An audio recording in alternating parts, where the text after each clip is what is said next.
के लिए हर सुविधाएं उपलब्ध कराने का काम किया, तो अंतरिक्ष के माध्यम से भी हमारे देश को तकनीकीकरण के साथ जोड़कर आगे लेकर जाने का काम किया।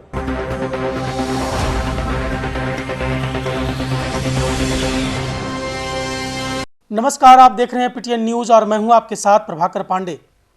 झारखंड में विधानसभा चुनाव के पहले चरण के चुनाव हो चुके हैं और दूसरे चरण के चुनाव के लिए चुनावी मैदान में चुनाव प्रचार के लिए सभी अपने अपने दलों के स्टार प्रचारक को भेजे हुए हैं। तो वहीं एनडीए से स्टार प्रचारक चिराग पासवान झारखंड पहुंचे और चुनावी सभा को संबोधित करते हुए उन्होंने कहा कि जिस तरह से एनडीए के सरकार तत्परता के साथ जनता के साथ लगे हुए हैं, आप लोग एनडीए के हाथ को मजबूत करें ताकि आप लोग के लिए नए नए योजना आते रहे। जिस तरह से केंद्र में बैठे नरेंद्र मोदी आप लोग सभी को जनता के लिए उज्ज्वला योजना और स्वास्थ्य योजना ऐसे बड़े बड़े योजना लेकर आए हैं, तो आप लोग को चाहिए कि ऐसे ही उम्मीदवार हो जो आपके योजनाओं को आपके बीच में लाए, ना कि वैसे विधायकों को लाएं जो बहानेबाजी करके ये कहे कि मेरी केंद्र में सरकार नहीं है। इस तरह के विपक्ष पर भी निशाना साधा है और क्या कुछ कहा है, पहले आप ये सुने। मुख्य धारा के साथ जोड़ने का कार्य कर, महिलाओं के सम्मान के लिए योजना, भले वो गांव देहात के इलाकों में शौचालय बनाने से लेकर हो, उज्ज्वला के माध्यम से घर घर गैस कनेक्शन पहुंचाने को लेकर, या फिर आज जिस तरीके से गरीब वर्ग से आने वाली हमारी महिलाओं के लाडली बहन योजना के तहत प्रति माह उनको सम्मान निधि के साथ जोड़ने की बात हो, ये तमाम कार्य हमारी केंद्र की सरकार कर रही है। इससे पहले हम लोग के घर में अगर कभी बीमारी आती थी तो महिलाओं को अपने जेवर बेचने पड़ते थे, घर की जमीन हम लोग को गिरवी रखनी पड़ती थी। पर आज आयुष्मान के माध्यम से भगवान न करे, पर अगर घर पे कोई बीमारी आती है तो 5-5 लाख रुपए के मुफ्त इलाज का प्रावधान हमारी केंद्र की सरकार हमारे प्रधानमंत्री जी के द्वारा किया गया है। उसके लिए जरूरी है कि हम लोग भी मुख्य धारा के साथ जुड़े। एक ऐसा विधायक, एक ऐसी पार्टी, एक ऐसा गठबंधन जिसकी सरकार राज्य में हो, उसका विधायक हमारा हो, ये बात की चिंता अब हम लोग को करने की जरूरत है।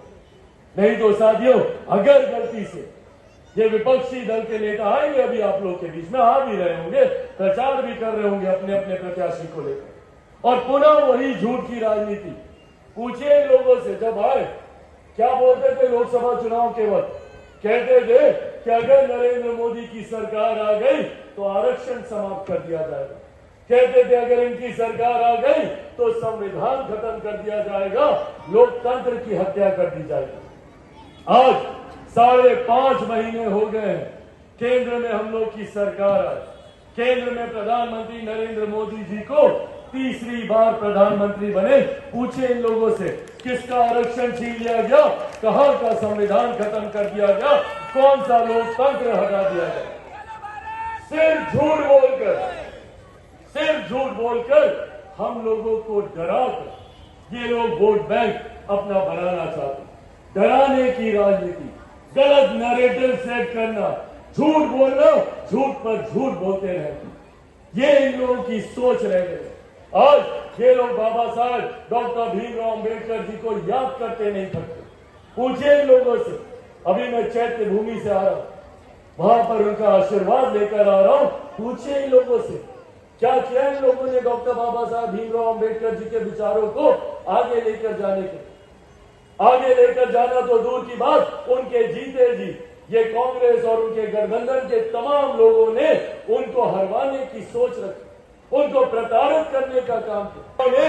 हम लोगों के लिए हर सुविधाएं उपलब्ध कराने का काम किया, तो अंतरिक्ष के माध्यम से भी हमारे देश को तकनीकीकरण के साथ जोड़कर आगे लेकर जाने का काम किया। ऐसे में साथियों, ये चुनाव हमें करना, और ऐसे में आज जब मैं प्रचार के लिए आया हूं, एक बात तय है, क्योंकि मैं अलग अलग जगह जाकर प्रचार कर रहा हूं।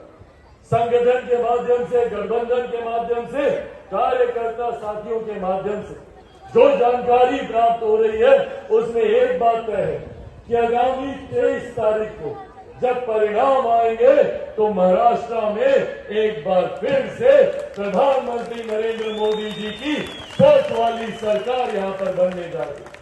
तो जब ये बात है कि यहां पर पुनः राज्य में हमारी सरकार बनने जा रही है तो आपका विधायक ऐसा विधायक होना चाहिए जो मुख्यमंत्री के बगल में बैठकर आपकी समस्याओं का समाधान करे, जो प्रधानमंत्री के बगल में बैठकर आपके लिए बड़ी बड़ी परियोजनाएं लेकर, ना कि कोई ऐसा विधायक जो सिर्फ आप लोगों को बहाने देता है, सिर्फ ये बोलता रहे कि भैया सरकार मेरी नहीं है, मैं क्या करूं, मैं तो काम लेकर जाता हूं, काम नहीं है।